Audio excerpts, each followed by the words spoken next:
we're just having a conversation. Like there's no lag, there's no nothing. We're just sitting here talking on video. How amazing is this? Dude, it's wild, man. And I grew up in the 80s and 90s and I watched the Jetsons. Remember watching the Jetsons? Yeah. And they Yeah. used to like call people on the TV screen and the Jetsons, and like we're literally doing the Jetsons right now. Yeah. And that was like flying cars and like way in the Yeah. future. We are living the future, bro. I walked around my house with my laptop in my hand today as I was moving around the house doing things like go do something, sit down in that part of the house, do something. Have my laptop the entire time because I'm just trying to get caught up on things. There is not a cable attached to my wire, but to my computer. And I'm doing all of this motion around the house. I've got power, I've got connectivity to the greater world. Oh my God, it is truly an amazing time for us to be able to connect with one another and make beautiful things. There's a lot of chaos, a lot of bad things. We can always discuss that, but there's so much beauty in the world and ability to look out for one another. Yeah, why not? Why not look out for one another? Because my book is A Good Mood Revolution. That's the name of my podcast too. And the reality is that we're actually designed for it. So when we're kind to other people, when we look out for other people, when we help them and we give them a hand up, we feel really, really good, like amazing. We get these endorphins, we get all these like positive brain chemicals. Like we are rewarded to help each other. And you could say it's survival. Maybe we got, the survival of our species and tribes. If we looked after one another and helped each other and helped our neighbors, it helped all our survival chances because they'd help us back. Maybe that's what it is. I think that it's more divine than that whatever that greater source is, that it's embedded in us, that this is the way to help one another. But I'll tell you what makes us feel bad: being selfish. No. When we go the other way, when we look out for our own interests, when we like do something that helps me but harms somebody else, like we think we're getting a leg up, but it always feels bad. I don't care if you got away with it. If you gained and somebody lost, you're going to feel bad. And I think that's part of the design too.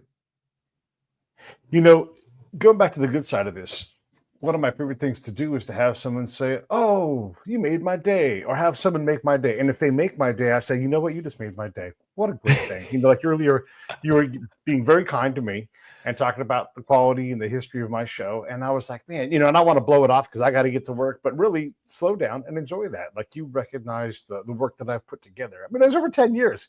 Let's slow down and enjoy that. That's kind of what got me thinking about the fact that we even get to have this conversation. And I've had thousands of these conversations, and they've thoroughly enriched my lives and given other people a chance to enrich their lives in those little ways. But also all the people I know in my life are connected, a lot of them, through my podcast. There's so many people that I get to meet because I have this ridiculous show. And so, just taking time and making people's days and showing folks whatever it is they need to see that day. If you can give them an opportunity to see that rather than say, like, you suck, your hairline's receding, talking to myself. People be like, "Oh, your hairline's receding, you're stupid." No, man, you're doing it wrong. You're hurting me. Look, I'm harder. Look, the guy who looks in the mirror every day is the hardest motherfucker against me that there's ever been. When no petty insult on the internet is really going to bother me. Yeah. And change my attitude about me if you're kind, for sure. I love that you look for these opportunities to make someone's day. And I love when when they say you made my day, that's like one of the ways you like high five yourself. Like, oh, okay, my job is to make somebody's day. But it's equally as cool that you're willing to receive someone else making your day. Yeah. And man, that's like, what a cool way to live. That's a happy way to live, Pete. Yeah, and it is. I know you've got travel plans. You delayed your travel plans just to have me on the show. Like, what an honor, man. So we're teaching as we're giving each other high fives. And I'll tell you, if you're listening to this show, Pete is demonstrating a happy lifestyle. This thing about the high five and everything, there's a lot of people that talk about this. Mel Robbins, I'm into her, what she does and everything. She gives herself the high five in the mirror every day. She's big into that. But also, I am telling you, I'm like, hey, Matt, you made my day, man. You recognized my show. And I was ready to reject that compliment because that's the normal thing. But no. I'm gonna take it. I'm gonna enjoy it because there are fruits from this labor, and you just handed me a piece of fruit. So I want you to know as well, like you did Sweet. it made me feel better, you know. I got a chapter. So my book is 16 emotions, and they exist on a ladder. So at the worst, there's only 8 negative emotions, but the worst of the worst of the negative emotions is a feeling of shame. The second worst is a feeling of guilt. These are the most destructive emotions, all the way up to the highest emotions. So the last 8 emotions in the book I talk about are the highest emotions. Of the highest emotions, one of them is love. Yeah. And the more we love, the happier we are. And I finished my chapter on love. I turned it into my editor, and she says, "You've done a really good job at helping us all figure out how to be more loving." She said, "But you missed a part." And I'm like, "What's that?" She said, "I feel like this chapter needs a spot on there where we receive love." And you talk about receiving love. And that's exactly what I wrote. Exactly what I wrote. I said it very simply. Somebody gives you a compliment, and we think that what we should do is just brush it off. We should just say, "Oh, thanks, but I'll compliment you back like as quick as I can." And the first way I taught how to receive love was when somebody gives a compliment is to fully receive it, is to say, "Thank you. I'm receiving this compliment. I'm receiving your kindness. I'm receiving those words. Thank you." Is what that actually does is that makes me feel good. Yeah. Like I gave you a great compliment, 10 years, 2,000 episodes, like changing the world, bro. Like one of the OGs in podcasting, somebody I can learn a lot from. And when you're like, "Oh man, that made me feel really good." It makes me feel good that I said something that made you feel good. So again, I'm teaching, we're both teaching as we're having this conversation. But if you're listening to this, we all have a tendency to not receive those compliments. Me, I had to write it. Anything I'm writing is things I'm working on. I have a tendency to not receive those compliments too. And you just have to take the time to do it. Bad things like while I was waiting for you to pop in, my dealership, my car is calling me, and then I want to fix my car, and that's like, it put me in a pretty bad mood because that's money, and I'm like, all right, am I going to suck up the cost and have the dealer do it? That way it's like the best of the best and everything else, and warranted. Or now do I have to go do it myself? Which, I can, but do I want to get, I was having all these negative thoughts, right? And so not only did you lift me up from where I was, I'll get to the truck later, it'll, whatever it gets sorted out, it'll get sorted out. But that, it's coming from a better place of positivity now, because I've got this like, hey, it'll be all right. Like my truck is broken before. Everybody had, these are minor things, and it's an inconvenience, and yes, it costs money or time or both. Yep. But, it's easier to collect that than it is to collect joy. When you see things that make you happy. Also today, by the way, big news for me, my daughter got engaged to a guy I think is great for her. So like, what's better than that, right? Dude, congratulations, man. Until I was just talking mid-thought there. I know I'd left that behind, and I was upset about my truck, and I've got such a great day to celebrate, So my wife has got a saying, and I get, if there's one thing that's going to get me bent out of shape, it's money. And so if money's not going right, like that's the thing that would get me bent out of shape. And she's been saying that she runs the finances in our household. She runs the finances in the real estate company that we own. So she's the money person. And she just she said, "Matt, if we have a problem and we can solve it with money, and we have the money, we do not have a problem." Right. And but I would make a big problem out of it. I'd be like, "Yeah, but that's going to cost us, and we need that money, and we got to do something with it." And she's just like, "Well, we have it." And that, it's just like with the truck getting fixed, you have the money to fix the truck. You can spend it. So that kind of mantra, I say it now because, we had somebody approach us. We had a problem yesterday. It was going to cost money. And it's easy to get all wrapped up in these money things that are going to cost money. But now I just go to it. I'm like, okay, I could either have a problem right now, or I could say we have money, so we don't have a problem. And it's what this does. Does it cost me a little bit? Yep. Because like, sure, you could fix the truck and not do the dealership, and then that's time on you. Or you could just pay the dealership and not worry about it. Now that costs you a little bit more than if you'd been a little bit more thrifty and figured it out. In this case, somebody's arguing with us and wants money, and maybe they don't deserve it, and I could fight with them. but I'm buying my peace. Yeah. What That's true. what else do we want to spend our money on? Like all money is something we spend to get things. Well, what do we want when we get something? We want to feel an emotion. One of the best emotions is actually the highest of the 16 emotions is peace. So if you're going to spend your money on anything, buy your peace back. Yeah. Yeah. Peace is, it's expensive, right? So spend money on those kind of things and find ways to raise more money. I mean, if you think about, like, we both have shows. If I could get 10,000 people to give me $1 a month, I have way fewer financial problems. Yep. If I do that. Now I have to spend some of that on the show, right? But a lot of my financial problems go away because you don't need a whole lot more money than $10K a month to solve most problems. Now, look, if you're talking about bigger things and houses and everything else, but like a day-to-day person, that's actually the happiest number. Yeah. The latest research, it used to be 75,000. The latest research shows 120,000. Yeah. 120,000 a year. There's no significant gain or any gain at all at 130, at 300. Now below 120 right now, and this is household income. If we got a household, and it would be different for somebody who's single, but if we got a household, if we're below 120, it does affect happiness because now I got to make tough decisions. Are we going to eat out or are we going to take the trip? I don't know. Are we going to get Christmas presents this year? Yeah. Right. Am I going to fix the truck? I don't know if we can fix the truck. Can I get by with it? Can I just get by with it? Or it needs new tires. Can I just ride these tires out? Like, it does need new tires. Yeah. Right. So 120, that number, and so people are like, can money buy happiness? And the answer is yes. Yeah. To a point. Yeah. It buys peace of mind that, hey, I can afford to live a life without having to ask some of these tough questions.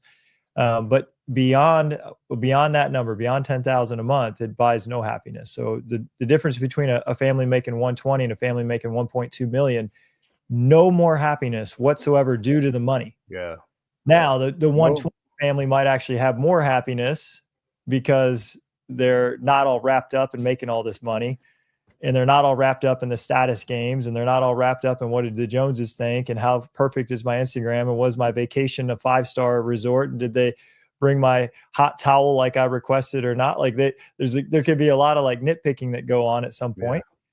Yeah. But also the 120 could be less happy because they could be grumbling about why isn't it more and screw the government and blah blah blah. Right. So it really, happiness really becomes a choice of, am I gonna count the blessings, like your daughter getting engaged and somebody making my day and giving me a compliment, or am I going to count the things that didn't go my way? Yeah. Make sure you're counting the good side of the ledger for sure. Like I don't want to spend, I don't know where it's going to, let's call it $1,200, $1,500 to refit my truck, all at one shot. Right. I certainly wasn't hoping for that, but then again, my truck's paid for. And so if I went out and bought a new truck, dude, that's a peaceful financial decision. And I listened to Dave Ramsey when I was just coming up.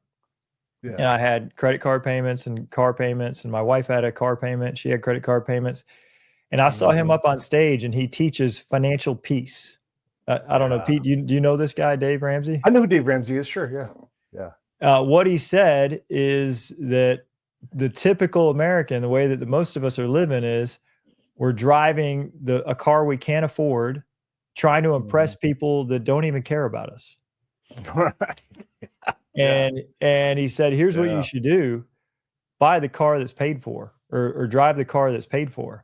And man, that not having a car payment, that is so nice. And now we don't have all these financial pressures and obligations, and that reduces the amount that we need to earn. So that takes some pressure off of us too. I think that's a really great idea. And we don't have a car payment either. And we're just smart about it. We're like, all right, my wife's car it needed some work. I think I can't remember what we did on it. And it was like $1,000 repair, but I'm like, shoot, we could have been spending $1,000 a month on a car payment.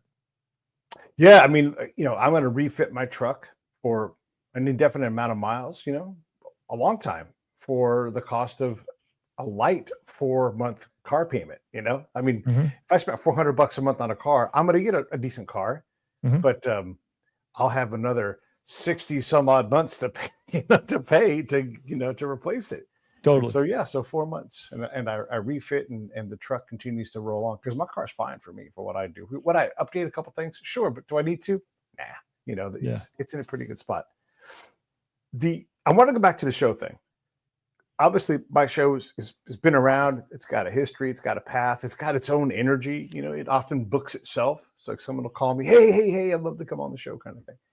But it also has created, so it's a powerful networking machine. It gives me a lot of PR possibilities. I can talk to people that otherwise, like, I have no business talking to. Like, you and I can meet because neither of us is famous, right? But I was at someone very, very successful, Hollywood successful. I was at their house the other day doing a show, right? And I got to meet them because of my ridiculous show. If I just emailed him out of the blue and said, I'd like to come over and talk to you for an hour, no chance, right? But I've earned the right to go, and this is really cool too, because I take my show and I often go to the place I'm going to record with that person. I get to be a guest in that person's house. Yeah. And it's crazy. The dynamic changes. Like when the spouse is like, hey, I pour you a drink. Can I get you something? How can we be hospitable to me, the person who's showing up looking to talk to them? It's amazing. It's amazing. That's cool, man. Who is the celebrity? His name is Greg Hurwitz. He's written screenplays. He's got a very nice house because he's a very, very, very good author. He's always a #1 bestseller. He writes this action adventure series called Orphan X. He's got a character named Evan Smoke, but he's written comic books for Batman, everybody. He really is a remarkably successful writer. Like, if you want to be a writer, like, he's the guy you try to get to, because Wow. he gets to write for a living, That's and awesome, he man. gets paid a lot of money for it. Yeah, it's amazing, right? But if I just showed up out of the blue and said, hey, I'd like to sit down with you for an hour and just shoot the shit, no, you have to have a show, and that show has to be worth something. Now, he may let me in way earlier, like, hey, I'm going to give a kid a shot or something like that. But I can take my show, and I've done this a lot. I sat in this lady, Ruta. Her name's Ruta Lee. She's a Hollywood personality. She's been around forever. She used to act. She lives in Orson Welles' house. This is a mansion in the Hollywood Hills, and she's welcoming me into her house and walking me around, all proud of her house and all the things that she's got. And it's gorgeous, right?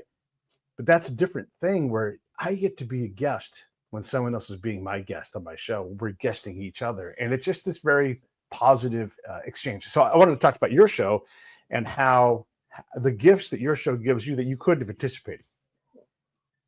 Yeah, I mean, you just named the biggest one, is access to people I would never talk to or could never talk to. Right. And then the insights, of course, from talking to people and asking them questions that I get to ask them, that it's whatever's on my mind. This is what I want to know, and I get to ask this amazing person this question. Right. Yeah. And then when they give you that answer, you get a chance to go, let's dig in deeper into that. And you really get to think not what they can say, but what they truly think and feel about this thing. Mm-hmm. And because everybody's got these different experiences, and as you collect them, you gain perspectives from a lot of areas. Like thinking about how being a good guest is allowing that person to be a great host. Like, don't defer, don't push things off. Say yes, I'll take a drink. What do you have? Whatever it is, and let them, like, is there a drink that you make well? Oh, I make a great Tom Collins. Well, all right, then I'll take a Tom Collins, and letting that person go, oh, let me get right on that. My friend Bob Greenberg, we go to his house. He makes a wonderful martini, maybe the best martini in the Bay Area. And he loves to make them for us. It's part of his day. He's like, I got to get ready to make martinis because Pete and John are coming over to my house. Pete, you bring up a really cool thing. And this is we think we're being humble. Somebody asks us, hey, would you like a drink? We think it's polite to say, oh no, I don't want to put this person out. Right. Yeah. But what we've just done is we've hurt them. So if we're ever a guest and somebody asks us if we'd like something to drink or if we'd like something to eat, the polite thing to do is to say, heck yeah, I would. Yeah. Let's do it. And then I love you taking a step further. Is there a drink that you make really well? Because now you get to let them be a hero. I heard Tony Robbins share this story when he was just coming up. Hmm. He didn't have any money, and he was just a young kid, and he's like scraping together whatever money he had. And he invites this really powerful person to lunch, and somebody who's very wealthy, and he goes to grab the tab, and the guy smacks his hand, and he's like, "You paid last time." And he said, "Well, I just really want to pay." And he said, "How dare you take away the pleasure of me treating you?" Yeah. And so sometimes allowing someone to do something nice for us is us being nice to them. Yeah. Yeah. Let me take you out to lunch. Okay. I'm not even going to reach for my credit card, Sure. And a lot of my friends, that's how they want to compensate me. They're like, "Hey, I see you working. Let me take you out to lunch." Okay. Let's go. And then here's the next trick. If you're on the guest side, you don't feel bad about it. You just have a wonderful conversation with that person. And I'll tell you right now, there's a lot of people that have paid 15, 20, 25 bucks to have a wonderful conversation for an hour to an hour and a half and be like, "God damn, I'm so glad we did this." Right? I know. I'm one of them. Yeah. One of them. What an amazing, like, man. Yeah. I love going out to eat with people. You get to know them really well. They actually say, and I don't know if this is human biology or what, but when you break bread with someone, your bonds go up. Mm-hmm. That's right. It's true.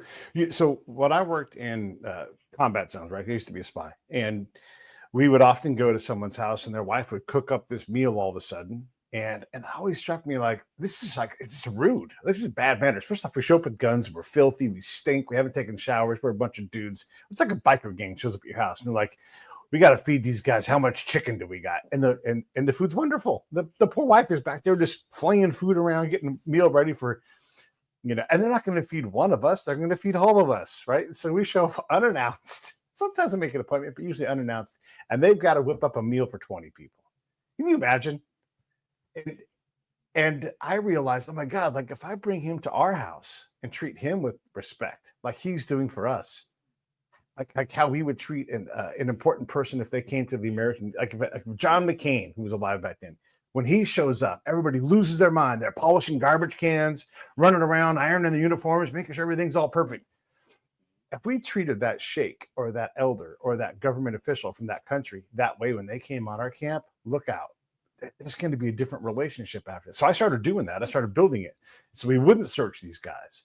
I would say, you're not going to search this guy. He's a VIP. Just like if this person's a member of parliament, which was true for some of these guys, you wouldn't search them if they were in America. But here you're going to search. No, we're going to let these guys walk right in. I'm going to feed them our delicious chow hall food. They're going to enjoy our air conditioning. I'm going to give them ice cream. And watch how fast we become friends. Because I've just treated this person the way they would treat us at their house. So good. But what if we treated everyone like that? There was a Ramana Maharshi. He said, if you knew that every single person was an expression of divinity, an expression of God, even the poorest among us, you would bow down and kiss their feet. Yeah. Yeah. I mean, it's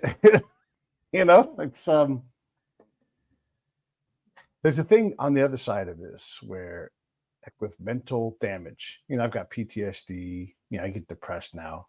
And if you could see that on me, you could see that poverty, if you could see that wound from my mental, my brain damage or whatever it is, right? All these things, if they are represented on my arm in a wound, you would treat me differently. I would treat me differently. I'd be like, I got to take it a little bit easy. I got this giant gaping wound in my arm. I got to go slow. I got to go to the doctor. I got to get it stitched up. I've got to put ointments on it. I would treat me better, and other people would also be a little more tender with me. But we tend to just kind of go, again, like being a good guest. We can be like, whatever. If my ankle's broken, I'm just going to keep on walking on it because I'm John Wayne. Mm-hmm. I don't know why we do that, man. I don't know why we disregard pain. That's one of the things that I teach too, is that everybody's doing the very best they can. Everyone. Yeah, that's true. Yeah. And we might catch somebody on their worst day, and they might just be awful to us. They might just be so mean to us. But if we knew the pain that was in that person's life, we would never wish them more pain. Yeah. We would just wish them more love. And this is part of the evolution of us as we become more loving, which is where we're all headed. Right. Every single one of us is becoming more loving. We will give people the benefit of the doubt, and we'll say, I don't know what that person's pain is. I don't know what that person's through. I appreciate you serving our country, man. I appreciate you putting your life in peril and seeing other people put their life in peril. Like, no one knows what you've seen and what you've been through. No one knows. Only you know. And so how could we not give someone the benefit of the doubt? How could we not say, I understand life is hard sometimes. Life's been hard for me. Life's been hard for every single person I've ever met. How can I not say, I just love you and I wish you the best? Right. Yeah. Yeah. There's a lot in that. When you allow someone to be doing their best, it doesn't mean that they're doing their perfect, and it doesn't mean that they're doing the best that they've ever done. But this day, this time, that's what they've got. And look, could they be a little better? Sure. Is it my job to poke them and get absolutely not? Pete, right. No, they could not be better. This is the interesting thing, is that we're always doing our very best in that moment. Yeah. So it's impossible for us to do any better. Yeah. And but I guess the thing I was trying to get to, because I want to jump in. Because I agree with you. Like, the person is doing their best. Like, right now I'm doing my best. I've got a lot going on. I'm trying to get out the door. Like, this is what we've got. And it's pretty damn good. But it's also not, say, your job to poke me and go, I need 10% more.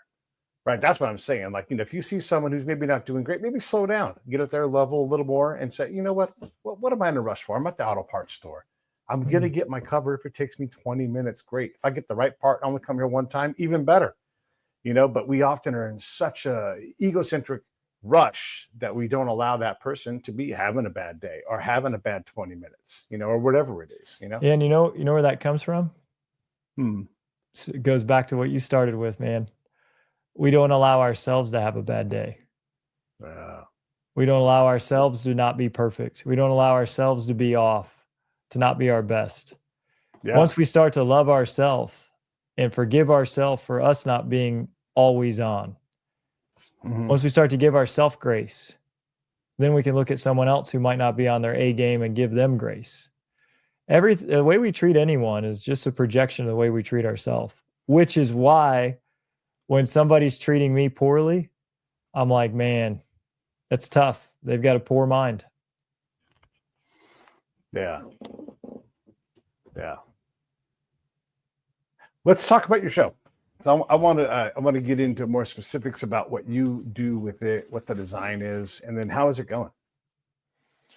Yeah, man. I started it to help people feel happier, and that's exactly what I do.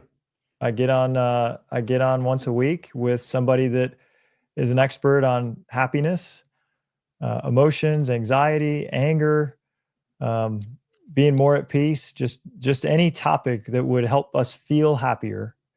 Yeah. And I get to ask them questions about how they do what they do and how they coach people, how they coach them. And so what's great is I have had 150 conversations with the world's greatest 150 people on the emotions and the happiness and the joy. Yeah. And my understanding of happiness has gone just absolutely through the roof. And it's amazing who I've been able to become by having these conversations has been ridiculous. And that's kind of why I'm sitting here saying we got to give people the benefit of the doubt, because every single person I've interviewed has gone through trauma. I haven't had a single person that's gotten on that hasn't had a hard time. Sure. Yeah.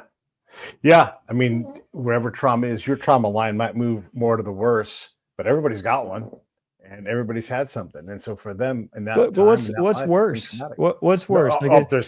It's hard to compare.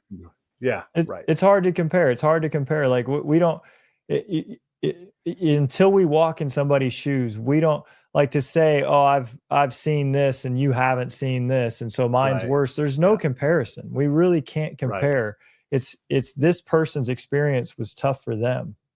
I think I'm saying the same thing, is that line can move, and maybe this person's line is on a 2, right? It's not my job to decide where they're at, But as soon as something worse happens, so they've already had trauma, right? They're on the 2 line, and then they get banged down a little bit because they lose a leg or something, and you're like, holy shit, like they already had experienced it, and now they've experienced a deeper trauma But or a harder maybe, trauma. maybe if we grow emotionally, we could lose a leg and it not be as bad. Man, I'll tell you what, I have talked to so many people who've had these hugely traumatic incidents. One guy went blind as an adult.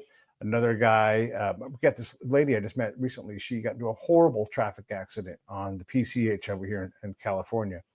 And they're like, I'm a better person now because of this thing. Yep. Always. A dude, Always. Pop. I don't know if you've met this guy. His name's Jason Schechterly. He was on my show. He was rear-ended while he was in a squad car. Car lit on fire, and he got burned, 4th-degree burns, and survived. And he's like, I thank God this happened to me. I am such a better person. He understands more deeply and sweetly the value of the life that he's got. He's amazing to talk to. Yeah, this is chapter on acceptance in my book. Yeah. And then it moves into gratitude. So, and of course, these people are giants, and they're mental giants and emotional giants. Yeah. But I believe we all have capacity to become mental and emotional giants like these people. Yeah. Because the reality is that God isn't doing anything to harm us or the universe or whatever you subscribe to. Yeah, yeah. It's always here to help us. Sometimes the way we get helped is to get freaking jarred out of our comfort zone and jarred out of the sleep that we were under, where we weren't appreciating our life, and some massive tragedy shows up and changes us forever physically. Maybe we lose someone we love, and now all of a sudden our eyes are open like, holy, I was walking asleep the whole time. I didn't realize how good I had it. I didn't realize how great it was to be alive. I didn't realize how much I love people and how much I need to say I love you more often, because now that I've lost what I've lost, my eyes are out now open that I've had so much and I still have so much. And so that trauma, that experience was the greatest thing that ever happened to me. So this is one of the like spiritual awakenings. Now here's the reality. Bad things will keep happening. Sure. We can't avoid that. Everyone we know is going to die. We're going to die. Everybody's going to get sick. Everybody's going to, we're all going to go. Yeah. So we can't stop it, but that's just the nature of life. We get we get birth and we get death. It's both sides of it. But it's like, how can I come to peace with the fact that everything's going to change and everything that I love will go away? How can I come to peace with that? Well, I have this moment. How deeply am I being grateful for this moment? That's how we can live a joyful life. It just dropped this week. I've known about this project for quite some time, but it's called The Gift. And so in 2004, there was this unit of Marines. They were out working in Iraq, and they got into a firefight, and there was some support that came. And one of the guys that came in support was this young guy, 22 years old. And it ended up that he jumps on a grenade and saves his fellow Marine's life. And there's 2 dudes standing right next to him. Right. And so, boom, this thing goes off. And ultimately, that grenade kills him about 2 weeks later. But he was never going to survive, but his body survives. And the whole movie is called The Gift. And it is a giant lesson in all the things that you just talked about. How do you, it should have been me. Got to deal with that. What was I given? Gosh. All right. I understand what that is. Now, here's this kid. Here's my life. Here's my wife. I have all these things.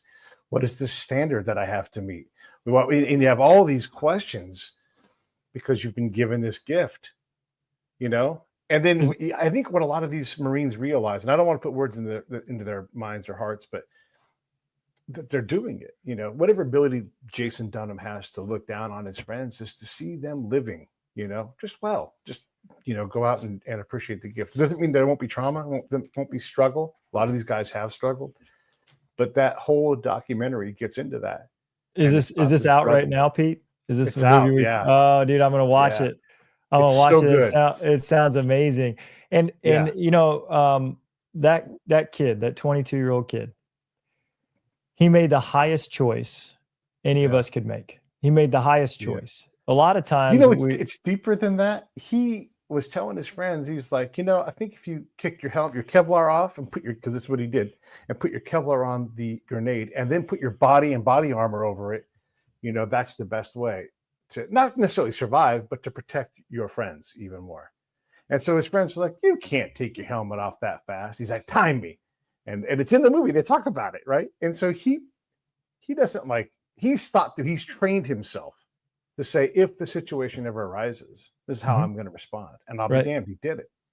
Right. And what's interesting is, and I think we know this, there's a piece of us that knows what our future is. Yeah. And I'm sure if you start to search, the person listening can search their life and say, oh, wow, like I was kind of prepared for that thing.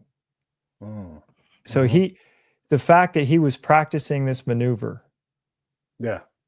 It's almost like he knew that there was going to be this moment that would show up in his life where he'd have that choice of, can I sacrifice myself and save people? But it's not an easy choice to sacrifice yourself and save people. Yeah. I'm just under the thought process that when he dies and he goes to the eternal, that there are a freaking parade of souls that are bringing him with standing ovation to join them, saying that was freaking incredible. Dude, I can't believe you did that. That was so good. And, because he gave everything he had. He gave his life. He gave everything he had for the service of someone else. And that's the ultimate act of love. I can't wait to watch this movie. Thank you for bringing it up. It is fantastic. So you can watch it on Disney if you have that service, or you can just buy it on Amazon. Yeah, it's called The Gift. It's out this week. And by the way, if you want any of these guys for your show, let me know. I'm glad to link you with these guys. But there's incredible, and then their own meditations, their own words, their own poetry is informed by all this stuff. And so The Gift is not just life. It's passion, compassion, inspiration, all these things that come with it. It's like the box never stops opening, and they're, because of Jason's gift, these guys now belong to each other for the rest of their lives. It's not like Marines love each other anyhow, right? But they're compelled now because of Jason to get together until there's one of them left. And then their kids will maintain this group. And we know this because with the survivors of the USS Indianapolis that sunk in World War II, there's one dude left. He's from my hometown. His name's Harold Bray. All of those guys' kids and their grandkids still get together in a reunion because that moment had so much humanity in the inhumanity. And the same thing's going to happen to these guys from Kilo. That's the unit that they were in. And Trent, the commander, is forever their commander now. He owns that command for the rest of his life. And sure, he was 20-something years old back then at a lower level than he retired. But those guys, that's a family for the rest of their lives. That's part of their gift. That's beautiful. Yeah. Yeah, it makes me emotional. I'm trying to hold it together. We don't have to hold it together. Tears are gold, man. Yeah. No, for sure. And that's actually the thing I believe is you don't have to say, I'm holding it together. I wasn't going to cry. You just cry. It's all right. Like when someone dies and you're talking, you're supposed to feel it. Let it go. We all know it's all right. Yeah. I want to be coherent. And so that's why I'm holding it back a little bit. But you'll love The Gift. Everybody should watch it. And it's done by a guy named David Neese. And he met Jason before he died. They got in an airplane together and he met him. And then was kind of following loosely his life and then saw that he had died. He didn't realize he was going to get the Medal of Honor for jumping on a grenade. But he's been telling this story the last 20 years. And that's part of his gift. He's this filmmaker and he has this one film that it's a gift. So cool. Jason gave to him, it's amazing. Yeah. I've been directing this whole conversation. I'm going to let you ask questions. Well, man, I've just enjoyed it. I've enjoyed the heck out of it. And Pete, thank you so much, man. It means a lot that you've given me the opportunity to come and talk with you. And I love what you're doing. And I'm just proud of you. I'm happy to be friends now. Yeah. Yeah. And we don't got to stop it, but that's Matt O'Neill's website right there. You can go there and get things. As always, you know what I always say about books, just buy two, buddy read. What's better than that? Like you're helping the author out and also you and a friend get to go on a journey together. And I promise you're going to love this book. And then there is, that was for The Gift. This is the Amazon. I had The Gift up there.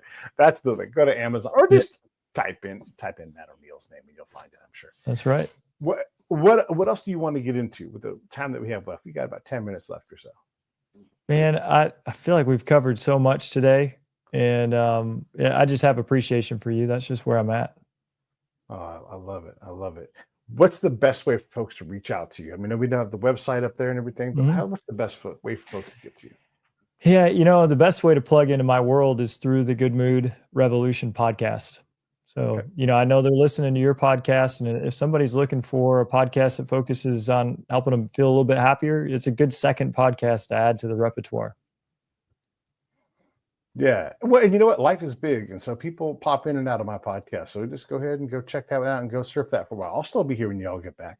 Go check that out. I'm going to put the link for the YouTube page on here so you guys have that. And look, you guys all know how to work the internet. So I'm not going to tell you don't know how to do it. Basically, you just type in Good Mood Matt. So I'll put this right here in the chat now.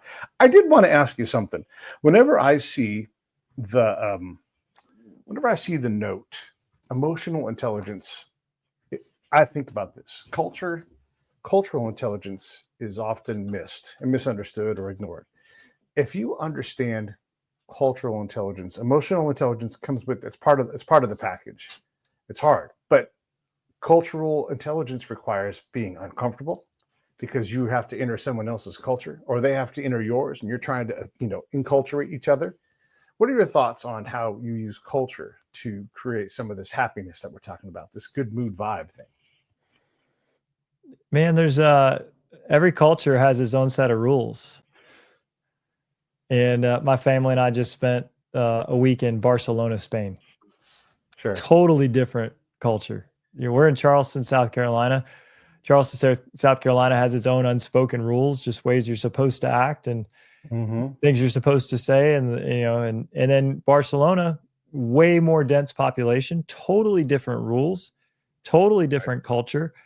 Because there's so many people there in such a small space, everybody's clean. That was really neat, and and I'd say that we need to respect the rules of the culture that we're in. Just because our rules are different. And I used to hear this about Americans, and you're more well-traveled than I am. But, when I went to different countries when I was in my 20s, people used to say Americans think that their way is the best way. They think their country's the best country. And they come to our country and they think that we should respect the way that they want to be rather than the other way around. And I didn't like that answer about what the impression of Americans was to some other countries in the world. And I'm specifically talking about European countries. Right. And, and then I was in Colorado. I lived in Colorado for a while, and even different states have different cultures. And people in Colorado would kind of say the same thing about people from Texas. They'd say people from Texas come here and they think that the Texas way is the best way. And they don't respect the way that we do things here in Colorado. And then I came to South Carolina, and they said people from Ohio will come to South Carolina and say, I don't like the way you do things in South Carolina. You should do them the way I do them in Ohio. We drive fast in Ohio, and you guys drive too slow. And so you should do things my way. And it's really interesting that if you're from Ohio, I'm from Michigan, and you come to South Carolina, before you start to say my way is better, why don't we start to learn their way? It's working for them. Yeah. And then respect it and start to, and just respect their rules. And every culture has different rules. And I think the answer to this is just really simply, my way is not the best way. Yeah. And if we can acknowledge my way is not the best way, and other people also have best ways, and I just want to respect their ways too, it's going to be a happier life. There's lots of ways to skin a cat. Half of them are the wrong way. The other half are the exact same way, and they're the right way. Did the cat get skinned? Oh, good. Well, then you did it the right way. I don't know. I don't want to skin any cats either.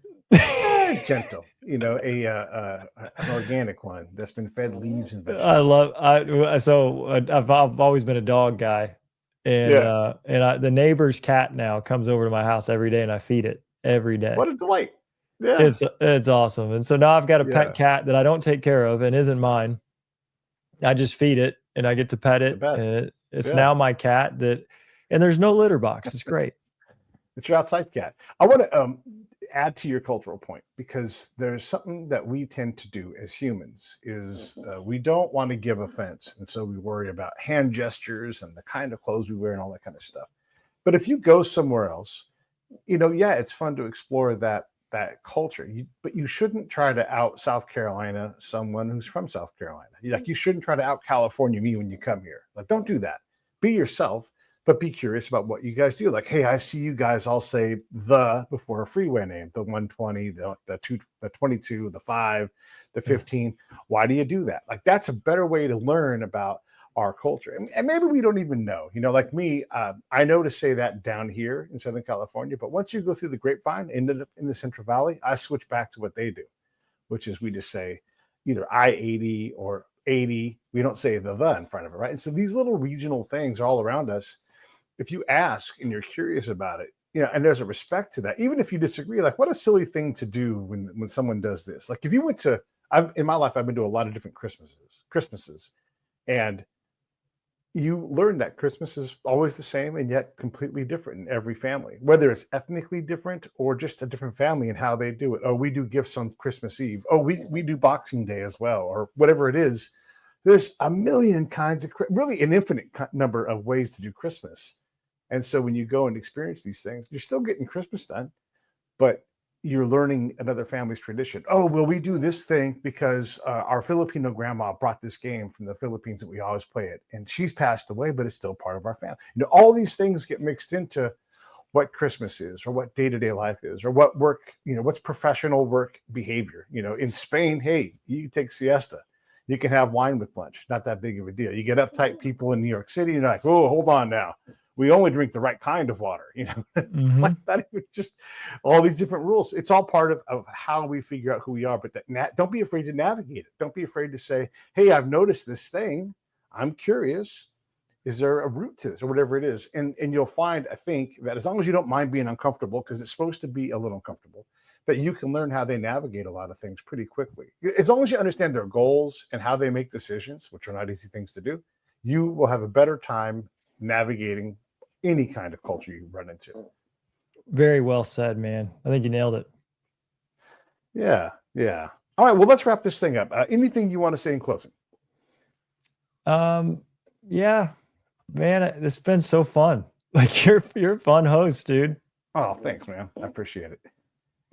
Try, I like to try to make the person interesting, let them shine, right? Like, your products will be there for them. If they know where to go, look, here's all the resources right there. You guys know all this stuff. It's going to be in the show notes. But yeah, I mean, that's my job, right? Like, let's have a great conversation, because that's what we want to do. I'm going to get in the car with one of my very dearest, oldest, longest, bestest friends, and we're going to drive up north today.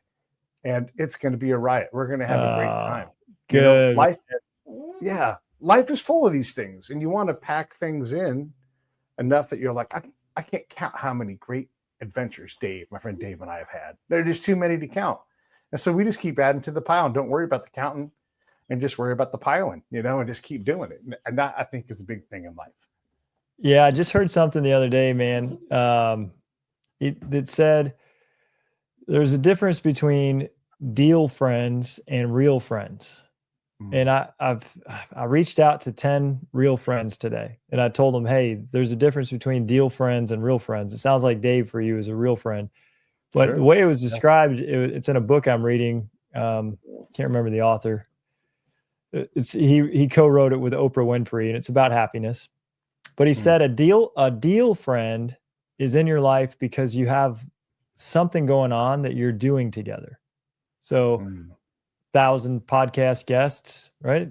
All of these guests are deal friends, and you wouldn't be together if it wasn't for this deal that you're doing this podcast together. Or it could be that you're part of a charity organization together, or you play basketball together, or whatever, but you're there for a common thing. And he said, deal friends are always there. You're always going to have deal friends because you just live life, and there's always going to be people in that life. He said, but real friends, with them, you say, I don't need you.